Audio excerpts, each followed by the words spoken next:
2024-25 financial ఇయర్కి union budget అయితే వచ్చేసింది. అయితే ఈ యూనియన్ బడ్జెట్లో ఎలక్ట్రిక్ వెహికల్స్ ఇండస్ట్రీకి ఎంత ప్రాధాన్యత ఇచ్చారు, ఎన్ని డబ్బులు ఇచ్చారు, అసలు ఫేమ్ 3 సబ్సిడీ ఉందా లేదా అన్న డీటెయిల్స్ గురించి మనం ఈ వీడియోలో అయితే మాట్లాడుకోబోతున్నాము.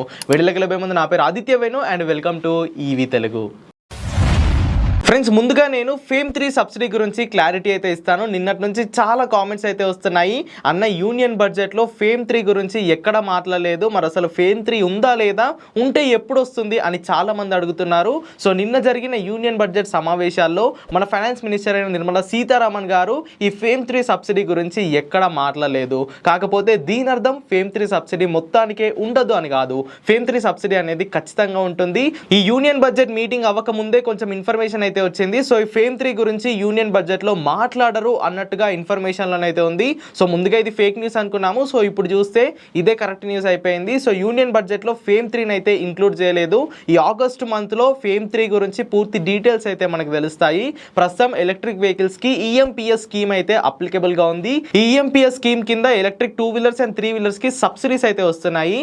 ఈ ఈఎంపీఎస్ స్కీమ్ ఈ జూలై 31వ తేదీన అయితే ఎండ్ అవబోతుంది. కాకపోతే నా అంచనాల ప్రకారం ఈ ఈఎంపీఎస్ స్కీమ్ ని ఇంకొక 15 రోజులు లేదా నెల రోజులు అయితే ఎక్స్టెండ్ చేసే ఛాన్స్ ఉంది. ఈ ఆగస్టు 15వ తేదీ తర్వాత ఫేమ్ 3 సబ్సిడీని సెంట్రల్ గవర్నమెంట్ అయితే ఇంట్రడ్యూస్ చేస్తుంది. ఫేమ్ 2 సబ్సిడీ కింద 10,000 కోట్లు అయితే కేటాయించారు. సో సేమ్ అలానే ఈ ఫేమ్ 3 సబ్సిడీ కింద కూడా 10,000 కోట్లు అయితే సెంట్రల్ గవర్నమెంట్ కేటాయిస్తుంది. అండ్ సేమ్ మనకి ఫేమ్ 2 సబ్సిడీలో ఉన్నట్టుగానే ఈ ఫేమ్ 3 సబ్సిడీలో కూడా electric 2 wheelers 3 wheelers and 4 wheelers కి సబ్సిడీస్ అయితే వస్తాయి. అడిషనల్ గా ఈ ఫేమ్ 3 సబ్సిడీ కింద ఎలక్ట్రిక్ బస్సెస్ కి, ప్యాసింజర్ వెహికల్స్ కి అండ్ ఈవెన్ హైబ్రిడ్ వెహికల్స్ కి కూడా కొంత సబ్సిడీ ఇచ్చే ఛాన్స్ అయితే ఉంది. సో మీరు ఎవరు టెన్షన్ పడకండి. ఆగస్ట్ 1వ తేదీ నుండి ఫేమ్ 3 సబ్సిడీ అప్లికబుల్ అయితే అవ్వదు. ఇదే ఈఎంపీఎస్ స్కీమ్ అయితే ఎక్స్టెండ్ అయ్యే ఛాన్స్ ఉంది. నేను కన్ఫర్మ్ గా చెప్పలేను, బట్ ఖచ్చితంగా ఈఎంపీఎస్ స్కీమ్ ని వాళ్ళు ఎక్స్టెండ్ చేసే ఛాన్స్ ఉంది. ఆగస్ట్ మిడ్ లేదా సెప్టెంబర్ 1వ తేదీ నుండి మనకి ఫేమ్ 3 సబ్సిడీ అనేది ఇంట్రడ్యూస్ అవుతుంది. సో అప్పుడు మనకి ఎలక్ట్రిక్ వెహికల్స్ యొక్క రేట్స్ అనేవి తగ్గుతాయి. ఫేమ్ 3 సబ్సిడీ మొత్తానికే ఉండకుండా పోదు. అలా చేస్తే కనుక ఈవీ ఇండస్ట్రీయే పడిపోతుంది. ఫేమ్ 3 సబ్సిడీ అనేది ఖచ్చితంగా ఉంటుంది, కాకపోతే కాస్త లేట్ అనేది అవుతుంది. ఇక నెక్స్ట్ యూనియన్ బడ్జెట్ లో ఈవీ ఇండస్ట్రీకి ఎన్ని డబ్బులు ఇచ్చారు, ఎక్కడెక్కడ ఖర్చు చేయబోతున్నారో ఇప్పుడైతే చూద్దాము. సో ఫ్రాంక్ గా మాట్లాడుకుంటే ఈవీ ఇండస్ట్రీకి పెద్దగా ప్రాధాన్యత అయితే ఇవ్వలేదు. సో ఎందుకు ఇవ్వలేదో నాకైతే అర్థం కాలేదు. ఈవీ ఇండస్ట్రీ అనేది ఇండియాలో ఎమర్జింగ్ ఇండస్ట్రీ అండ్ దీనికి చాలా పొటెన్షియల్ అనేది ఉంది. సో ఇలాంటి టైంలో ఖచ్చితంగా ఈవీ ఇండస్ట్రీ అండ్ దాంట్లో ఉన్న ప్లేయర్స్ కి ఖచ్చితంగా కొంచెం పుష్ అనేది ఇవ్వాలి. మ్యానుఫ్యాక్చరర్స్ కి, ఛార్జింగ్ స్టేషన్ నిర్వహించే వాళ్ళకి, లేదా చిన్న చిన్న కాంపోనెంట్స్ ని మ్యానుఫ్యాక్చర్ చేసే వాళ్ళకి ఎంతో కొంత సబ్సిడీస్ కానీ లేదా ఏదైనా సపోర్ట్ ఇస్తే బాగుండు. బట్ అలాంటిది ఏది ఈ యూనియన్ బడ్జెట్ లోనైతే సెంట్రల్ గవర్నమెంట్ వాళ్ళు కేటాయించలేదు. కాకపోతే లిథియం అండ్ బ్యాటరీని తయారు చేయడానికి యూజ్ అయ్యే మెటల్స్ ఏవైతే ఉన్నాయో లైక్ లిథియం, కోబాల్ట్, కాపర్ లాంటి మెటల్స్ పైన ఇంపోర్ట్ డ్యూటీని అయితే తగ్గించారు. సో ప్రీవియస్ గా వీటిని మనం చైనా నుండి ఇంపోర్ట్ చేసుకుంటే క్లోజ్ టు 12% మనకి ఇంపోర్ట్ డ్యూటీ ఉండేది. ఇప్పుడు దాన్ని 2.5%కే తగ్గించారనమాట.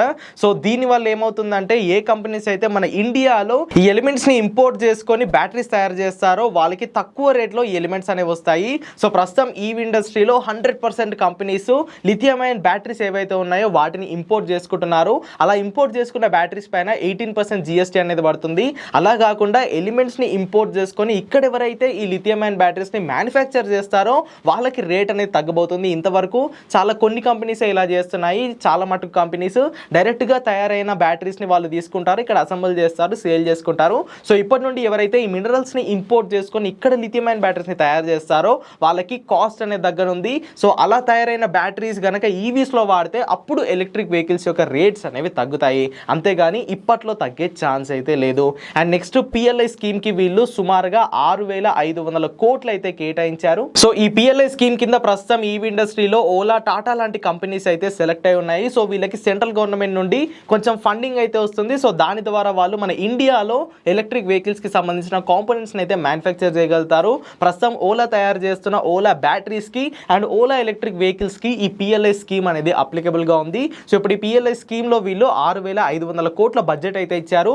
సో దీని ద్వారా ఓలా, టాటా లానే మిగతా కొన్ని కంపెనీస్ కి కూడా ఈ పిఎల్ఐ స్కీమ్ అనేది అప్లికబుల్ అవుతుంది. వాళ్ళు తయారు చేసే ఈవీ కాంపోనెంట్స్ యొక్క రేట్స్ అనేవి తగ్గుతాయి. ఇంతేనండి, ఈ రెండింటిని రెండింటిని మినహాయిస్తే మనకి ఈ బడ్జెట్లో ఈవీ ఇండస్ట్రీలో పెద్దగా స్కోప్ అనేది లేదు. చిన్న చిన్న కాంపోనెంట్స్ తయారు చేసుకునే వాళ్ళకి ఎలాంటి ఫండ్స్ ఇవ్వలేదు.